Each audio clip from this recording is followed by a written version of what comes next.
On va se couper des mots de prière avant de commencer, OK?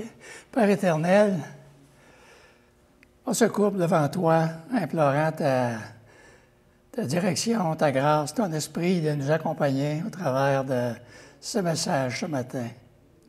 Nous avons besoin, Père, d'être conduits, éclairés par toi.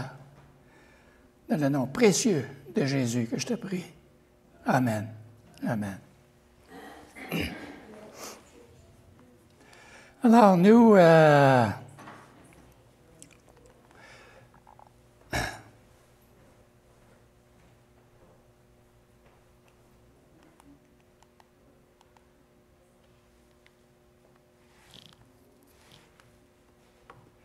on est dans la prophétie des 6 premiers sceaux de l'Apocalypse, chapitre 6, verset 1 à 17. En discutant cette semaine sur le livre de l'Apocalypse, j'ai commencé à me poser plusieurs questions. Et une des questions, pourquoi étudier le livre de l'Apocalypse? Pourquoi la majorité des gens ne s'intéressent pas à ce livre? Pourquoi ce livre fait-il peur à une grande majorité de gens? Et cette semaine, dans ma lecture matinale, était dans Jérémie. Et puis en lisant Jérémie, je voyais un grand parallèle avec notre situation d'aujourd'hui concernant les prophéties de l'Apocalypse. Et lorsque Dieu avait conduit le peuple d'Israël hors d'Égypte pour les amener dans la terre promise de Canaan, et après avoir passé 40 ans dans le désert à cause de leur rébellion, à cause de leur rejet de la parole de Dieu, alors Dieu, dans sa souveraineté, les conduisit malgré cela et finalement dans ce beau pays promis. Mais tout ce monde qui avait rejeté la parole de Dieu, qui ont refusé de croire à la promesse de Dieu, alors ils ont péri dans le désert.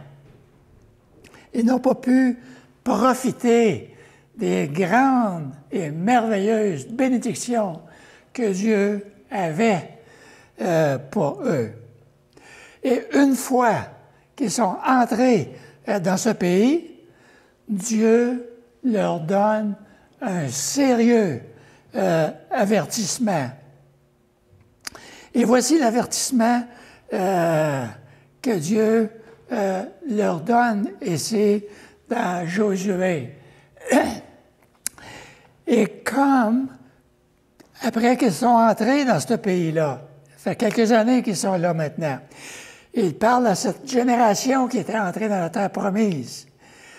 Et tout, et comme toutes les bonnes paroles que l'Éternel, votre Dieu, vous avait dites, se sont accomplies pour vous, de même l'Éternel accomplira sur toutes les paroles mauvaises jusqu'à ce qu'il vous ait détruit au-dessus de ce bon pays que l'Éternel, votre Dieu, vous a donné. Si vous transgressez l'alliance que l'Éternel, votre Dieu, vous a prescrite, et si vous allez servir d'autres dieux et vous prosterner devant eux, la colère de l'Éternel s'enflammera contre vous et vous périrez promptement dans le bon pays qu'il vous a donné. Josué 23, 15, 16. Ça, c'est la deuxième génération d'Israël. La première génération sont morts dans le désert à cause de leur rébellion. Et cette deuxième génération sont entrés ils ont été bénis, ils ont profité des bénédictions de Dieu. Mais Dieu leur donne cet avertissement. Parce que Dieu savait qu'eux aussi, un jour, s'éloigneraient de sa parole. Et puis, 800 ans plus tard, Jérémie, pendant 40 ans, prophétisait le jugement de Dieu qui était imminent sur le peuple. Alors, vous voyez la patience de Dieu. 800 ans plus tard, le peuple, il y a plusieurs générations maintenant, qui étaient dans la terre promise, qui avaient abandonné la parole de Dieu, qui avaient rejeté Dieu de leur vie. Et Dieu envoie le prophète Jérémie. Et Jérémie, pendant 40 ans, prêche à ce peuple, prophétise à ce peuple le jugement de Dieu qui était imminent sur le peuple. Et vous voyez comment que Dieu est patient pendant 40 ans. Et il a appuyé Jérémie. Et lorsque le jugement est venu par la main de Nebuchadnezzar et l'armée babylonienne sur le peuple qui refusait de croire au message du prophète. Alors Jérémie a toujours répondu avec beaucoup de chagrin, beaucoup de compassion envers son peuple, souffrant et obstiné. Oui, le peuple souffrait, mais c'est un peuple obstiné. Et Dieu fallait qu'il accomplisse sa parole. Et sa parole était le jugement qui s'en vient. Et ce jugement était irréfutable. On ne pouvait pas l'enlever. Et ils ont suscité des prophètes à eux-mêmes qui leur diraient des bonnes choses. Des prophètes qui leur diraient « Non, non, non, Dieu ne va pas permettre que Nebuchadnezzar vienne. » Contraire au prophète Jérémie. Dans le livre des Lamentations, Jérémie se concentre plus en détail sur les souffrances amères et le chagrin ressenti lors de la destruction de Jérusalem, parce que Jérusalem a été détruit. Dieu l'avait promis, Jérémie l'a prêché pendant 40 ans que ça s'en venait. Ils ont refusé de croire aux promesses de Dieu, ils ont refusé de croire le message, et finalement, Dieu a permis que Nebuchadnezzar entre dans Jérusalem, qui détruise Jérusalem, qui amène les gens captifs à Babylone. Et le livre de Lamentation, on nous dit qu'à tous les ans, le mois de Ab, le 9 Ab, en hébreu, c'est le mois de juillet et août, à tous les ans, on lit ce passage, le livre de Lamentation, pour se rappeler de la date de la destruction de Jérusalem par Nebuchadnezzar. À toutes les années qu'ils font depuis ce temps-là. Et un fait intéressant, la même date, le 9 Ab, a marqué plus tard la destruction du temple à Jérusalem par les Romains en 70 après Jésus-Christ. Alors, puisque ceux qui ont placé leur croyance en Jésus-Christ, la Bible nous dit qu'ils seront enlevés avec l'Église parce que nous faisons partie de l'Église, alors nous serons enlevés à la rencontre de Jésus-Christ dans les airs. Donc, les prophéties de l'Apocalypse toucheront peut-être quelques incroyants, et je crois qu'il va y en avoir plusieurs incroyants pour les amener à la repentance avant qu'il soit trop tard. Et ceux qui refuseront de croire, eh bien, subiront le jugement de Dieu tel que les Juifs l'ont subi au temps de Jérémie. Et ça s'en vient. Et voici la raison pour laquelle les prophéties du livre de l'Apocalypse sont importantes. Ces prophéties démontrent Premièrement, la gloire de Dieu, la gloire du Seigneur, et en même temps souligne la patience et la compassion de Dieu pour nous partager des milliers d'années en avance les choses qui arriveront à la fin des temps. Ça fait 2000 ans qu'on a l'Apocalypse, plus de 2000 ans. Et c'est prédit, c'est prophétisé, c'est là. Et soyez assurés que ça va se concrétiser exactement comme ça s'est concrétisé au temps de Jérémie. Alors, voyez la compassion de Dieu, parce que Dieu il aurait pu éliminer tout le peuple, tous les gens, juste comme cela. Mais Dieu use de patience. La plus grande section de l'Apocalypse, c'était à partir du chapitre 4 de l'Apocalypse, aller jusqu'à la fin du livre, et décrit les événements tels qu'ils sont commandés par Jésus-Christ à Jean. Dans le premier Jean, chapitre 1, lorsqu'il a dit, par exemple, à Jean, « Écris donc les choses que tu as vues, et celles qui sont, et celles qui doivent arriver après elles. » Au verset 19, premier chapitre.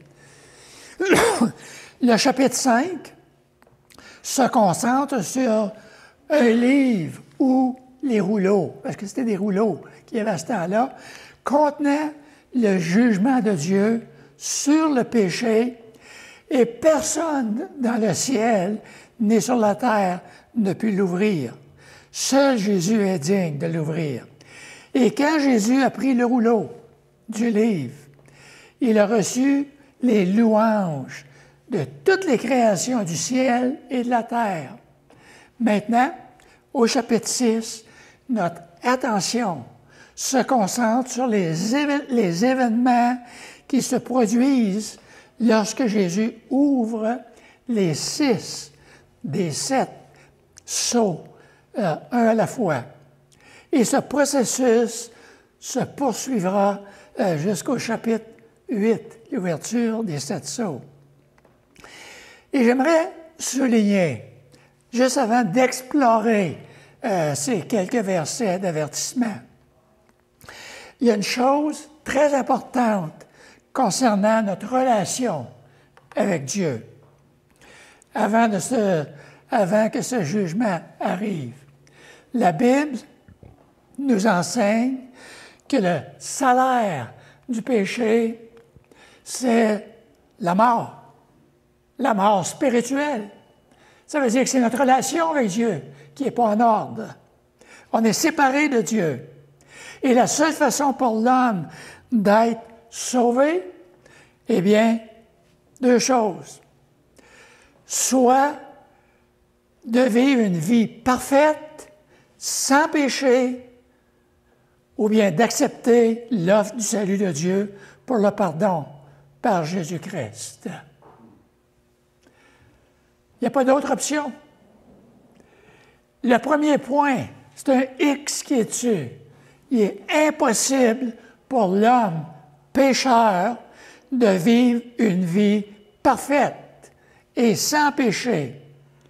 Si une personne qui dit qu'il n'a jamais péché, alors je vous poserai une question.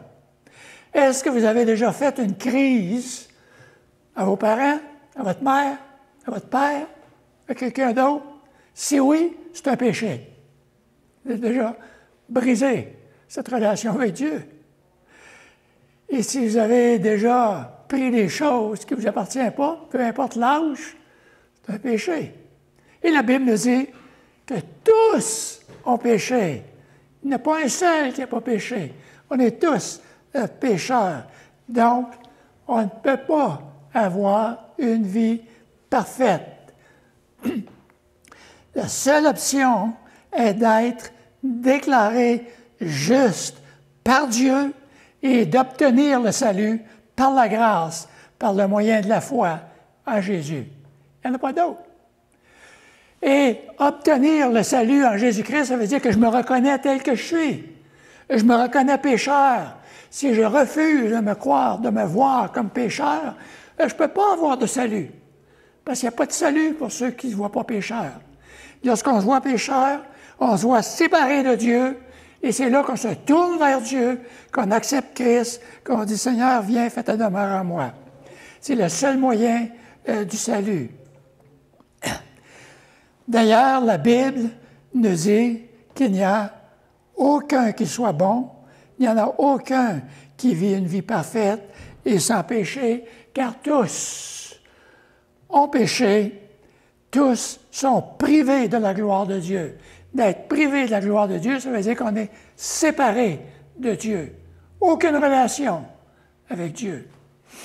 Si je suis séparé de Dieu, je peux faire des prières en journée longue. Et mes prières ne vont pas traverser le plafond de la salle. Parce que ma relation avec Dieu n'est pas établie. Alors Dieu n'écoutera pas mes prières. Tous ont besoin d'un sauveur et le prix du péché de tout le monde a été rejeté ou jeté, réglé plutôt, à la croix du calvaire, de sorte que quiconque croit en lui ne périsse point, mais qu'il ait la vie éternelle. Celui qui croit en lui, qui croit en Jésus, il n'est point jugé. Et celui qui ne croit pas en Jésus, eh bien, il est déjà jugé, qui nous dit au verset 18 et le verset 36. Alors, vous voyez, celui qui ne croit pas, qui n'est pas sauvé, alors il est déjà jugé. Alors, les 5 premiers chapitres ont été préparés pour le dévoilement de ce rouleau caché. Et le chapitre 6 commence à révéler les choses qui doivent bientôt arriver, comme il nous a dit au verset 1 du premier chapitre. Le premier sceau qu'on voit dans l'Apocalypse 6, c'est le cheval blanc. Ce premier sceau présente, en réalité, l'Antéchrist. Comment peut-on arriver à une telle conclusion de voir que ce premier cheval blanc, le cavalier qui est assis dessus, eh bien, c'est l'Antéchrist.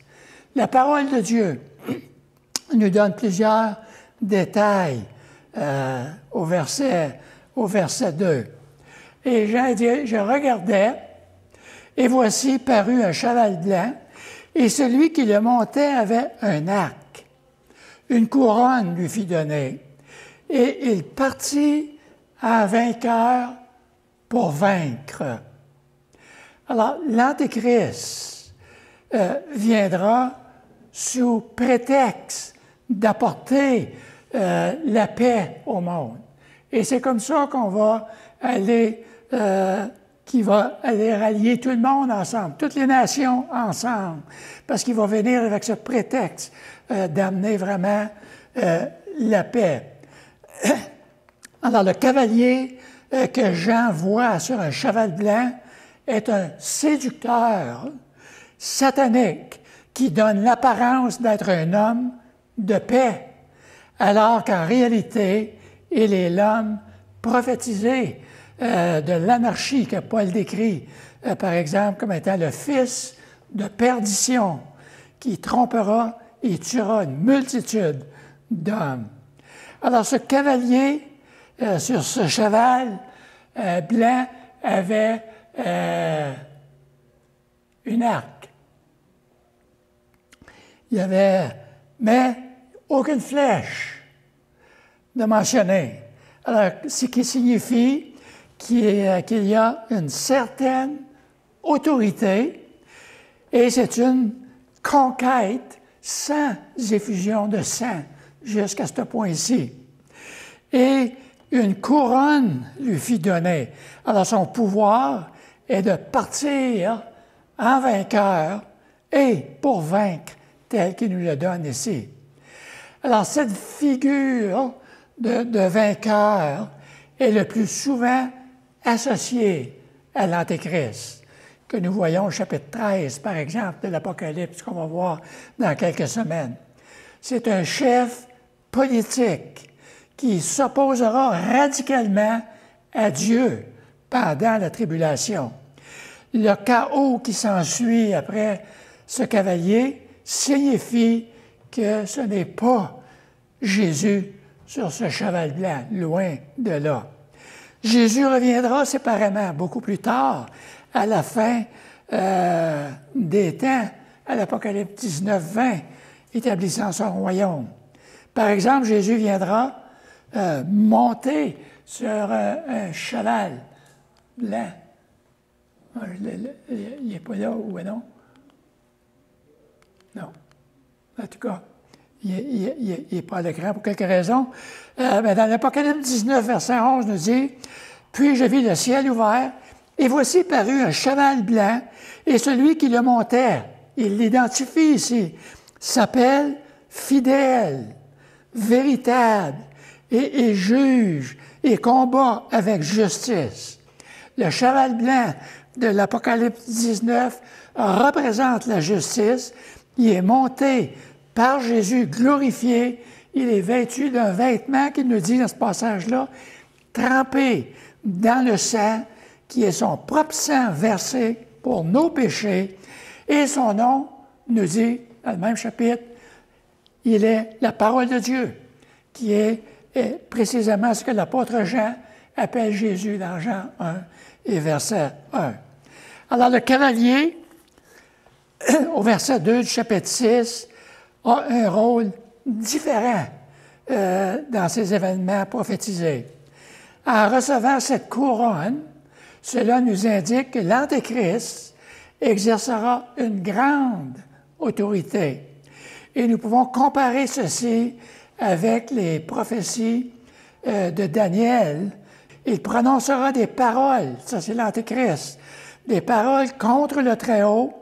Il opprimera le sein du Très-Haut et il espérera changer les temps et la loi, et les saints seront livrés entre ses mains pendant un temps, des temps et la moitié des temps. Nous avons déjà vu dans des études antérieures que le temps dont Daniel parle ici correspond à la 70e semaine, et cette 70e semaine est le temps de l'Apocalypse, du chapitre 6 à 19. Ce sont les 7 années de la grande tribulation que la Bible nous en parle. Alors, si la Bible n'est pas claire, alors il n'y a rien de clair pour nous. 3 ans et demi, c'est égal exactement 42 mois. 3 ans et demi ou 42 mois, c'est égal exactement 1260 jours. C'est aussi vrai que la Bible, elle est. C'est la même chose. Et nous lisons que celui qui montait le cheval blanc tenait un arc qui montre ses véritables intentions.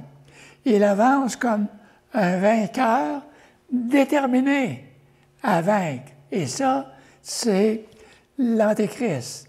Ceci représente la capacité de Satan de tromper.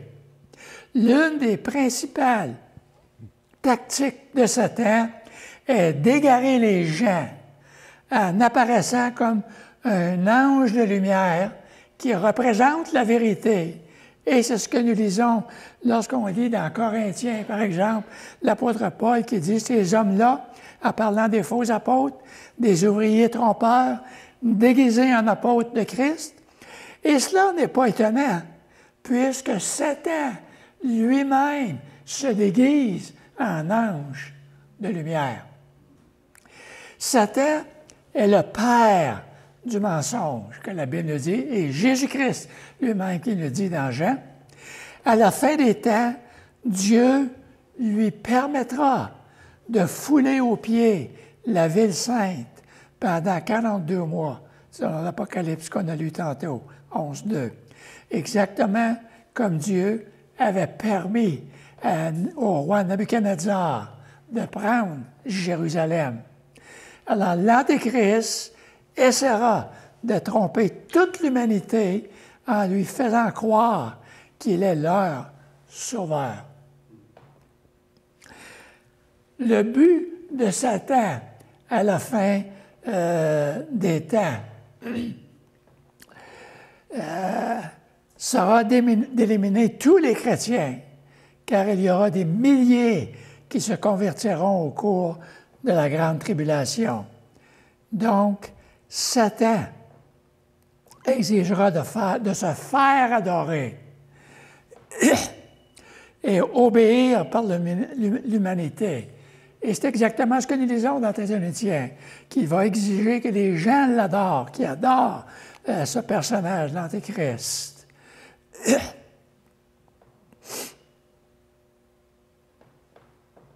Et puis, c'est sûr qu'un de ses buts à Satan, à la fin, sera d'éliminer tous les vrais chrétiens.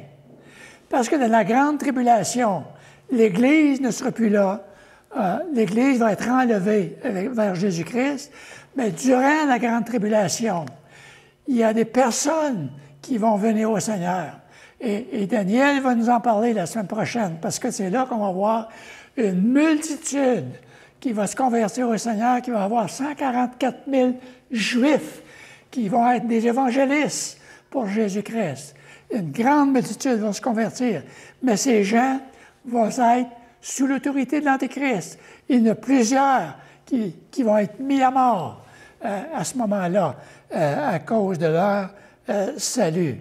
Donc, Satan exigera toutes ces choses de se faire adorer, et ceux qui voudront refuser de l'adorer, refuser de prendre la marque de la bête, eh bien, seront mis à mort.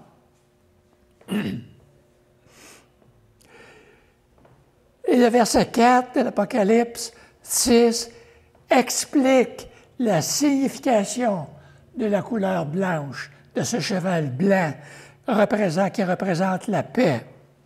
Parce que le chapitre 4, c'est-à-dire que la couleur blanche symbolise la paix due au contrôle de l'Antéchrist sur la terre, et cela correspond aux premiers 3 ans et demi de la tribulation de Satan. Alors voilà, pour le cheval blanc. Alors, il amène la paix, mais la paix, elle ne durera pas longtemps. Et voici le cheval rouge. Dans nos Bibles, c'est le cheval roux, mais dans l'original, c'est rouge. Le rouge est plus frappant. Il sortit un autre cheval roux, et celui qui le montait reçut le pouvoir. Et regardez, il reçut le pouvoir d'enlever la paix de la terre, la paix que l'Antéchrist avait établie dans les premiers 3 ans et demi, afin que les hommes s'égorgeassent les uns les autres, et une grande épée lui fut donnée. Ça, c'est le cheval rouge qui représente vraiment le sang, et comme quoi que la paix est vraiment enlevée. Alors, quand Jésus a brisé le deuxième sceau, Jean a attendu la deuxième créature vivante dire « Viens ». Et puis il est sorti, ce cheval rouge. C'est lui qui a le pouvoir d'enlever la paix. Et ce verset 4 explique aussi la couleur rouge qui représente le meurtre ou le sang. C'est une description de ce qui se passera au cours des 3 dernières années et demie de la Grande Tribulation. C'est la deuxième partie de la Grande Tribulation. Comme je mentionnais, la Grande Tribulation est séparée en 2. 3 ans et demi et 3 ans et demi de l'autre côté. Et un temps de paix, selon l'Antéchrist, mais cette paix va être enlevée dans la dernière partie. Ça va être un temps terrible qui va se passer là. Alors, les hommes se précipiteront rapidement dans la guerre et la destruction, et la paix entre hommes et entre les nations on sait qu'elle est un don de Dieu, mais ce n'est pas l'état naturel des relations entre les hommes. Notre époque, aujourd'hui, est marquée par les guerres, les conflits dans le monde entier, et ces guerres incluront la montée au pouvoir de l'Antéchrist. Et on va le voir. Il se passe des choses terribles dans notre monde aujourd'hui, mais c'est rien à comparer à ce qui se passera à la fin des temps. La paix enlevée. Le troisième point, c'est le cheval noir. Alors, vous voyez que les couleurs se suivent pour une raison très spécifique et puis qui nous sont données aussi. Alors, le troisième cheval noir, il est décrit dans les versets 5 et 6. Quand il ouvrit le troisième sceau, j'entendis le troisième être vivant qui disait « Viens ». Je regardais et voici parut un cheval noir. Celui qui le montait tenait une balance dans sa main. Et j'entendis au milieu des quatre êtres vivants, une voix qui disait « Une mesure de blé pour un denier et 3 mesures d'orge pour un denier, mais ne fait point de mal à l'huile et au vin. » Alors, comme nous l'avons vu dans les versets précédents, alors ces versets expliquent la signification du symbole. Le noir représente la famine. Et cela se produira également au cours des 3 dernières années et demie de la période de tribulation. Alors imaginez comment que ça sera. Aujourd'hui, avec la guerre qui se passe présentement de la Russie contre l'Ukraine, eh bien, la Russie qui voulait empêcher le grain d'Ukraine de sortir, alors le monde entier s'inquiétait pour la famine dans le monde, parce que la grande partie du grain vient justement de l'Ukraine. Et puis, finalement, ils ont laissé sortir des paquebots avec des tonnes et des tonnes et des tonnes de grains afin de soulager la famine. Imaginez la fin des temps. Alors, le quatrième cheval est d'une couleur pâle qu'on lit. Et dans l'original, c'est gris verdâtre. Alors, vous pouvez vous imaginer c'est quoi le gris verdâtre? Lorsqu'une personne est à moitié morte, qu'il n'y a plus de vie en elle, drôle de couleur. Et quand il ouvrit le 4e sceau, j'entendis la voix du 4e être vivant qui disait « Viens ». Je regardais et voici parut un cheval d'une couleur pâle et celui qui le montait se nommait la mort. Et le séjour des morts l'accompagnait. Et le pouvoir lui fut donné sur le quart de la terre pour faire périr les hommes par l'épée, par la famine, par la mortalité et par les bêtes sauvages de la terre. Wow. Alors la couleur symbolise la mort, le gris verdâtre qui représente la décomposition lorsqu'un corps commence à se décomposer. Le chapitre 6 à 19 de l'Apocalypse révèle que la mort caractérisera la dernière moitié de la tribulation. Les 4 cavaliers de l'Apocalypse représentent les conditions générales qui existeront pendant la tribulation. Le blanc symbolise la victoire ou la paix pendant la première moitié de la tribulation et les autres chevaux symbolisent la mort ou le sang, la famine et la mort pendant cette dernière partie. Et le 5e sceau, versets 9 à 11. Dans le verset 9, Jean a vu les âmes des martyrs sous l'autel. Et l'interprétation la plus courante de ce passage est qu'ils sont des martyrs qui croiront en Dieu comme leur sauveur pendant la première partie de la tribulation, comme je mentionnais tantôt. Il s'agirait donc de personnes qui viendront à la foi en Christ après l'enlèvement de l'Église. Et ces âmes sont probablement liées à ou à la même que les croyants scellés qu'on va voir au chapitre 7. Jean a vu les âmes des martyrs sous l'autel et dans le ciel, et leur corps attendait la résurrection. Nous, on va déjà être ressuscités parce qu'on va aller à la rencontre de Dieu, mais ceux qui sont morts dans la première partie de l'Apocalypse, de la tribulation, alors eux vont ressusciter à la fin, juste lorsque le Christ revient après la 70e semaine. Donc, la place des martyrs sous l'autel indique qu'ils avaient sacrifié leur vie comme un acte d'adoration à Dieu.